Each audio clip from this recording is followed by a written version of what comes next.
ആശുപത്രി ഞാൻ നേരത്തെ പറഞ്ഞു ഈ രോഗി നേഴ്സ് അനുപാതം വളരെ കുറവാണ്. സ്വാഭാവികമായിട്ടും വളരെ കുറച്ച് ജീവനക്കാർ വെച്ചിട്ടാണ് പരമാവധി പണിയെടുപ്പിക്കുന്നത്. അപ്പോൾ യഥാർത്ഥത്തിൽ എല്ലായിടത്തേക്കും ഓടിയെത്തുക എന്നുള്ളത് ജീവനക്കാരെ സംബന്ധിച്ചിടത്തോളം ഒരു വലിയ പ്രതിസന്ധിയാണ്. അപ്പോൾ അതായിരിക്കാം സുപ്രധാനമായിട്ടുള്ള കാരണം എന്നുള്ളതാണ് നമ്മൾ മനസ്സിലാക്കിയത്. പേപ്പർ വർക്കുകൾ കൂടുതൽ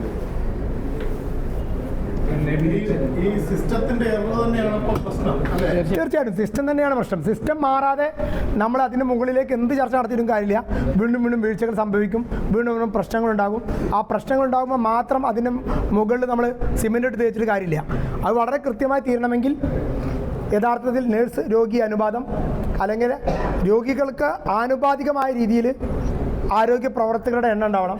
അങ്ങനെ വന്നാൽ മാത്രമേ ഈ പ്രശ്നങ്ങൾ പരിഹരിക്കപ്പെടുകയുള്ളൂ. ഇതിനിടയിൽ വേറെ പ്രശ്നം കൂടിയുണ്ട്. പ്രത്യേകിച്ച് ഡോക്ടർമാരുടെ സംഘടന അടക്കം വന്ന് പറയുന്നത് അവർക്ക് അസിസ്റ്റ് ചെയ്യാനുള്ള നഴ്സുമാരുണ്ടായിരുന്നില്ല. അപ്പോൾ കാരണം നഴ്സുമാരാണെന്നുള്ള തരത്തിലേക്കാണ് അല്ല, അതിന് പ്രധാനപ്പെട്ട കാരണം ഈ ഡോക്ടർമാർ എന്ത് പ്രശ്നം വന്നാലും അത് അൾട്ടിമേറ്റ്ലി അത് തലയിലിടുക നഴ്സുമാരതല്ല. കാരണം അവർ വളരെ സംഘടിതരാണ്. മാത്രമല്ല അവർക്ക് അധികാര കേന്ദ്രങ്ങൾ വലിയ പിടിപാടാണ്. നിങ്ങൾ അന്വേഷിച്ചാൽ മതി, എല്ലാ മെഡിക്കൽ എറർ കേസുകളും ഒരു കേസിൽ പോലും ഡോക്ടർമാർ ശിക്ഷിക്കപ്പെടാറില്ല. അവരെല്ലാ പഴിയും നഴ്സുമാരെ തലയിൽ ഉൾപ്പെടെ. കാരണം നിങ്ങൾക്കറിയാം, ഒരു സർജറി പോലും നഴ്സുമാർ അസിസ്റ്റ് ചെയ്യാനായിട്ട് സർജറി ചെയ്യാൻ പറ്റില്ല. അപ്പോൾ ഇവരെ ഷോർട്ടേജ്, നഴ്സിംഗ് മേഖലയുടെ ഷോർട്ടേജ് കാരണം പലപ്പോഴും ഇവരെ അങ്ങോട്ടും ഇങ്ങോട്ടും വിളിക്കും, ഇവരെ ഓവർ ബേർഡ് എടുപ്പിക്കും. ഇതിൻ്റെ ഭാഗമായിട്ടുണ്ടാവാം. പക്ഷേ എനിക്കൊന്ന് ഈ ഗവൺമെൻറ് മേഖലയിലൊക്കെ സിസ്റ്റത്തിൻ്റെ പ്രോപ്പർ സിസ്റ്റത്തിൻ്റെ അഭാവം തന്നെയാണ് ഈ പ്രശ്നങ്ങൾ കാരണം.